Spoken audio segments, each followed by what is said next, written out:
Bonsoir à tous, nous sommes le 19 août 2019. Merci de nous rejoindre pour suivre avec nous ce journal à la une de l'actualité. Le chef de l'État Ismaël Omar Guelleh a reçu ce matin son homologue somalien.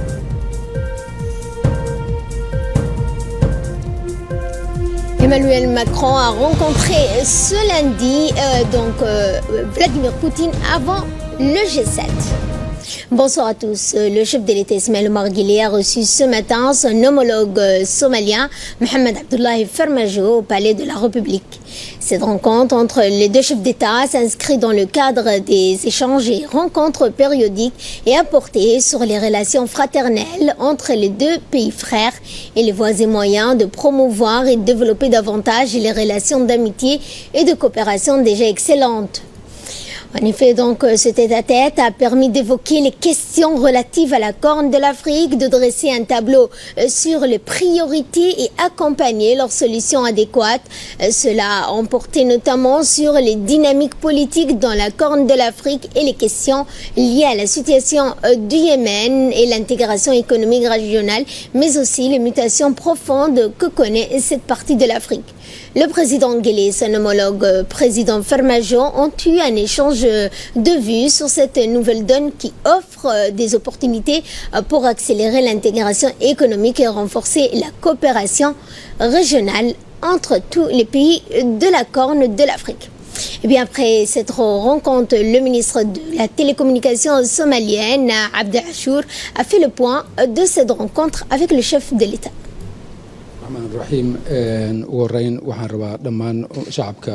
Dans une déclaration faite à l'issue de la rencontre entre les deux parties, le ministre somalien des télécommunications, M. Abdi Achour Ahmed, qui accompagne le président somalien, a déclaré les points importants qui ont été à l'ordre du jour de cette rencontre. Ont été la situation que connaît la Corne de l'Afrique et plus précisément la transition politique du Soudan, le Sud-Soudan, le Yémen et les voies et moyens pour travailler ensemble pour la stabilisation de ce pays. Le ministre somalien des Télécoms a ajouté que cette visite démontrait les liens fraternels et historiques qui lient les deux pays et nos deux peuples. Cela s'inscrit dans la droite ligne de cette tradition historique et il est clair qu'au terme de cette visite, nos liens sont davantage plus proches qu'aujourd'hui, mais nous voulons toujours davantage les resserrer par le biais d'une coopération multiforme. Quant au chef de la diplomatie djiboutienne, Mahmoud Ali Youssouf, il a dit que cet tête-à-tête revêt une importance capitale entre les deux présidents, car cette rencontre permet de dresser un tableau sur les questions à l'ordre du jour dans la Corne de l'Afrique. Nous l'écoutons.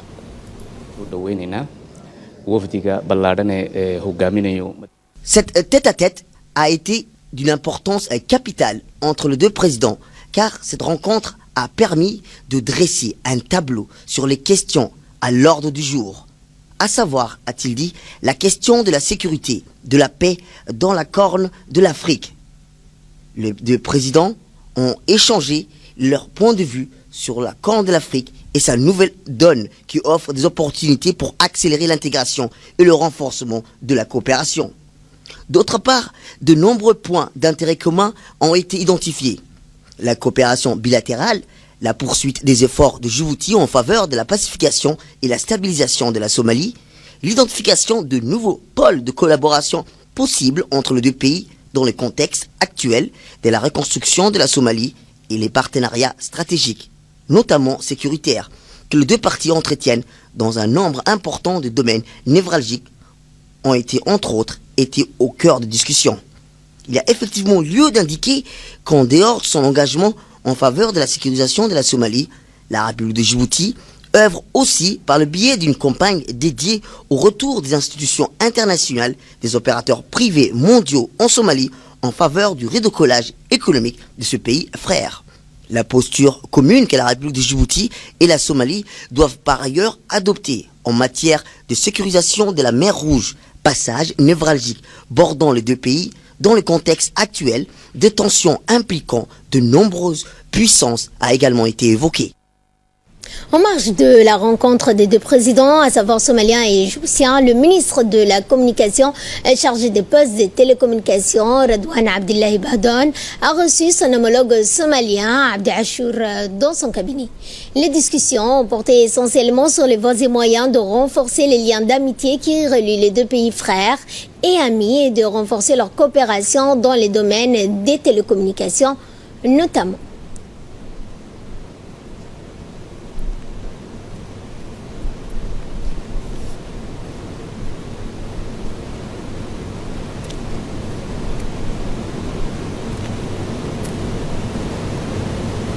Le président somalien Mohamed Abdullahi Farmajo a quitté cet après-midi la capitale à destination de Mogadiscio après une visite de travail à Djibouti. Le président Mohamed Abdullahi Farmajo a été accompagné à l'aéroport par le premier ministre Al-Haj Abdelkader Kamil Mohamed, le ministre des Affaires étrangères de la coopération internationale et porte-parole du gouvernement Mahmoud Ali Youssouf, le ministre de la communication Redouane Abdullahi Bahdoun.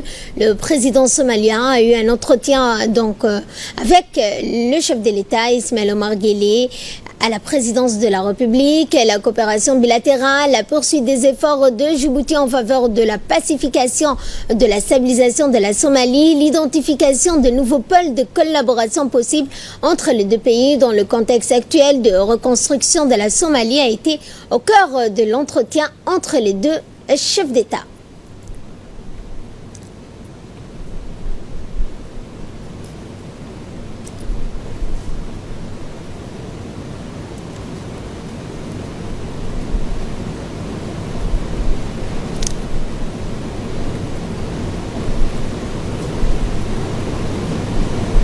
Autre actualité de ce 22h, dans le cadre de sa première tournée régionale, le ministre de la Santé, Mohamed Ouarsama Diriyé, a effectué son déplacement en compagnie du secrétaire d'État à la décentralisation, Hamadou Mohamed Aramis, dans la région de Tadjoura, en vue de constater de visu le bon fonctionnement de la plus importante structure sanitaire de la région du Nord. Accompagné par une importante délégation des hauts cadres de son département, le ministre de la Santé, le ministre de la Décentralisation ont été accueillis par le préfet de la région, Abdelmalik Mohamed Benoïta, de nombreux représentants des autorités locales de la Ville Blanche. Les explications du prestation du médecin, Dr Mohamed Ahmad, la délégation ministérielle a été visiter les différents services que composent le CMH de Tadjoura, tels que le bloc opératoire, la pharmacie, le laboratoire, la maternité et les urgences. Le ministre de la Santé, Mohamed Ouarsama Diriyé, a donc pu s'enquérir de l'état des lieux exhaustif du CMH de Tadjoura qui couvre l'une des plus importantes régions du pays de par sa superficie et sa démographie. Restant à Tadjoura et en marge de cette tournée, le ministre de la Santé Mohamed Ouarsama Diriyé et le secrétaire d'État à la décentralisation Hamadou Mohamed Aramis ont rencontré des sages et les notables de la Ville Blanche afin de discuter des questions de santé qui les préoccupent, mais aussi et surtout pour écouter leurs doléances. À noter également la présence du préfet de Tadjoura, Abdelmalik Mohamed Benoïta, du vice-président du conseil régional, Abdelkader Omar. Tour à tour, les Oqal se sont exprimés et puis exposer leur point de vue et ont formulé des doléances multiples à l'endroit des membres du gouvernement. Le secrétaire d'État à la décentralisation, Hamadou Mohamed Aramis, s'est dit donc ravi de la qualité de l'accueil et des échanges effectués dans le cadre de cette concertation. Pour sa part, le ministre de la Santé a donc répondu à chaque requête formulée en éclairant ses interlocuteurs sur les grandes lignes de la politique sanitaire régionale. Dans la foulée de sa première tournée régionale à Tadjoura, le ministre de la Santé, Mohamed Ouarsama Diriyé, et le secrétaire d'État à la décentralisation, Hamadou Mohamed Aramis, se sont rendus à Sagalou, plus précisément au poste de santé de cette localité. Le ministre de la Santé a donc pu constater de par lui-même l'état des lieux et mesurer la qualité des prestations et des paquets minimums d'activités qui sont dispensés par cette structure sanitaire de niveau 1. À son arrivée, le ministre a été accueilli par les médecins, les sages et notamment les membres qui composent cette structure sanitaire.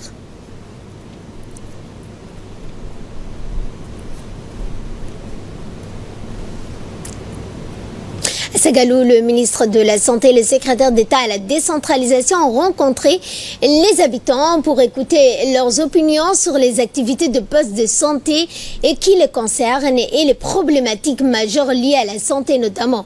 Les membres de la délégation ont pris bonne note des différentes doléances exprimées lors de cette concertation tout en répondant clairement aux interrogations émises par les habitants. Enfin, le ministre a également annoncé que le poste de Segalou bénéficiera entre autres d'une réhabilitation complète dans le cadre du projet de renforcement des structures sanitaires qui se trouvent sur le corridor migratoire.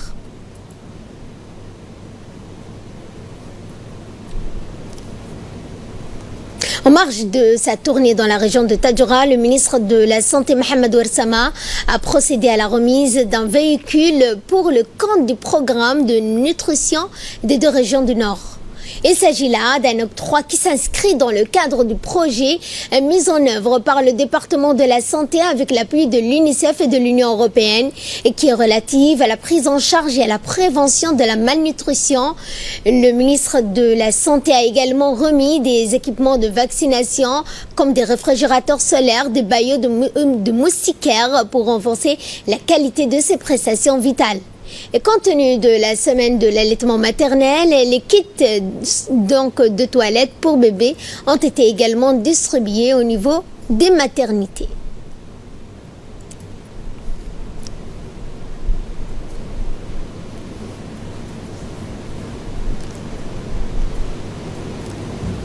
Nous allons au Maroc pour parler de la 12e édition des Jeux africains. C'était fait le secrétaire d'État à la jeunesse et au sport, Hassan Mohamed Kamil, accompagné de l'ambassadeur de Djibouti au Maroc, de la présidente du comité olympique djiboutien, Madame Aïcha Ali Garad, du directeur des sports, Abshir Ali Hassan, se sont déplacés au village des Jeux africains où sont logés les athlètes djiboutiens. Cette visite avait pour but de voir les conditions dans lesquelles sont hébergés nos jeunes.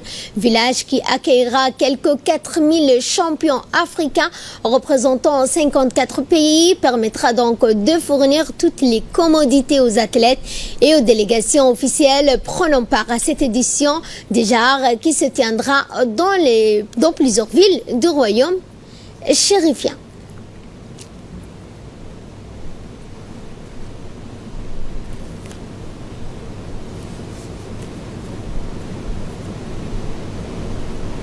Et après avoir visité le village de la 12e édition des Jeux africains, le secrétaire d'État à la jeunesse et au sport, Hassan Mohamed Kamil, et sa délégation composée de l'ambassadeur Ibrahim Idriss de Djibouti au Maroc, la présidente du comité national olympique, Aïcha Ali Garad, ont été accueillis par le directeur de village de la 12e édition des Jeux africains où ils ont assisté à la traditionnelle levée du drapeau national des pays participants au 12e jeu africain au village des deux Jeux.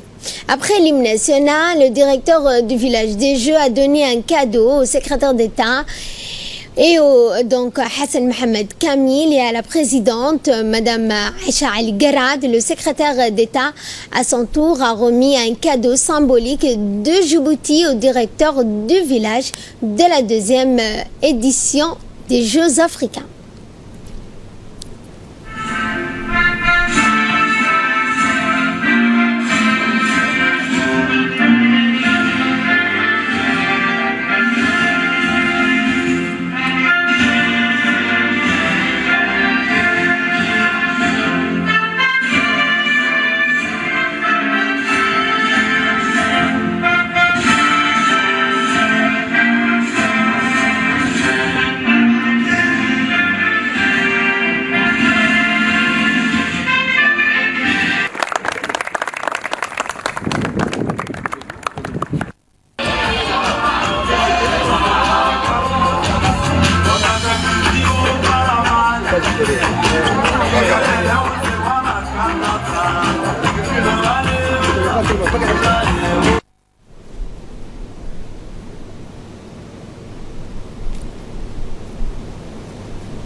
Réservé pour la délégation djiboutienne. Je tiens à souligner que l'ensemble de la délégation djiboutienne, à commencer par les athlètes, les encadreurs et les officiels ici présents, s'engagent à respecter les règlements des Jeux africains et également la charte olympique. Encore une fois, merci aux autorités marocaines, merci à l'Union africaine et merci à l'ACNOA. Merci à vous. À Dikil, pour clore l'actualité nationale, l'Association pour le développement social et la protection de l'environnement de Gobaad organise du 18 au 20 août un atelier de formation des 20 relais communautaires du projet de sensibilisation au non, assainissement et hygiène pour les populations affectées par la crise des migrants dans la région de Dikil. En effet, les bénéficiaires de ce projet sont les 10 localités riveraines du corridor, à savoir Mouloud, Dikil, Abaitou, Galamo, Qorambous, Yoboki, etc. Ce projet prévoit également d'autres activités liées à l'hygiène, telles que la distribution des kits hygiéniques pour 400 ménages les plus vulnérables de la région de Dikil, la construction de 12 blocs de latrines à Abaitou, la mise en place des comités d'hygiène dans la localité et la réalisation des stations de lavage des mains dans les 10 écoles fondamentales de la région. À l'inauguration de cette formation destinée donc à une formation plutôt de lancement d'un projet, un projet intitulé Amélioration des conditions d'accès à l'hygiène et à l'assainissement, surtout pour les populations de la région de Dikil affectées par les migrants. Et ce projet est porteur, bien sûr, par une de nos associations qui sont l'une des plus actives de la région, à savoir surtout, c'est une association qui est issue de la localité de Gobaad. De la localité de Gobaad. Donc, je pense que ces derniers temps, surtout ces 3 dernières années, il y a beaucoup d'associations qui sont très actives, donc qui proposent des formules de projets, que ce soit au niveau de la DDS, appuyé bien sûr par le conseil régional, ou bien au niveau des bailleurs de fonds tels que l'UNICEF, l'OIM, le Croissant Rouge de Djibouti, j'en passe. Et je pense que quand la société civile s'organise, je pense que elle va améliorer aussi, j'en suis convaincu en tant que responsable, les conditions de vie de nos concitoyens. L'hygiène et l'assainissement est très important pour nous. Quand on dit nous, l'UNICEF a le mandat des enfants. La vie des enfants n'a pas de prix. La santé n'est pas seulement juste de prendre quelqu'un et de l'amener à l'hôpital. La santé, c'est aussi la prévention. Et l'hygiène ou l'assainissement est vraiment le premier maillon ou le premier pas pour assurer une bonne hygiène. Qu'est-ce qu'il y a de plus beau qu'une communauté qui se prend en charge? Et ça, c'est vraiment le rêve de l'UNICEF. Nous assistons aujourd'hui à voir combien de jeunes qui sont là, qui sont dévoués, qui sont venus de toutes les préfectures de la région, qui sont conscients des problèmes que pose la migration. Les gens qui sont venus, comme vient de dire mon cher ami, on ne sait pas comment ils sont, quel est leur statut sanitaire. Les gens qui font des défécations à l'air libre, qui vont empoisonner, qui vont rendre, les gens qui utilisent les structures sanitaires, et tout cela a vraiment un coût. Et ce coût s'est traduit après sur la propagation des maladies diarrhéiques ou d'autres maladies comme la rougeole ou les autres maladies de la santé. Et de là, nous passons à ce qui fait la une de l'actualité internationale. Le pétrolier iranien au centre d'une crise diplomatique est retenu depuis des semaines par Gibraltar et appareillé donc hier soir après le rejet par le territoire britannique d'une demande américaine de saisir le navire.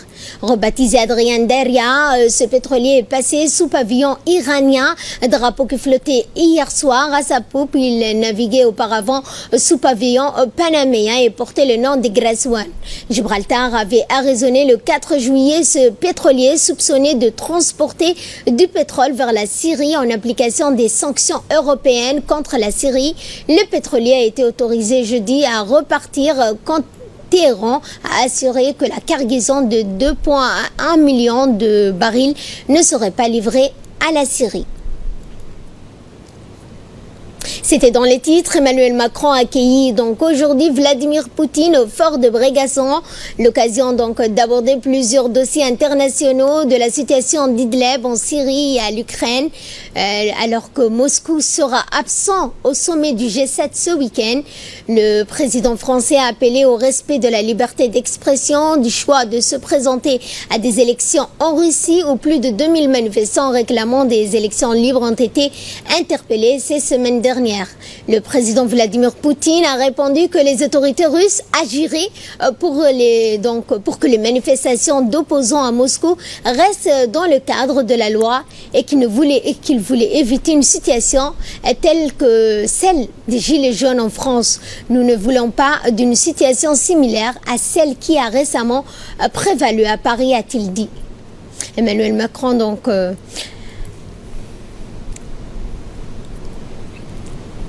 Voilà, c'est tout pour ce journal. Merci à vous de l'avoir suivi. Excellente soirée à toutes et à tous.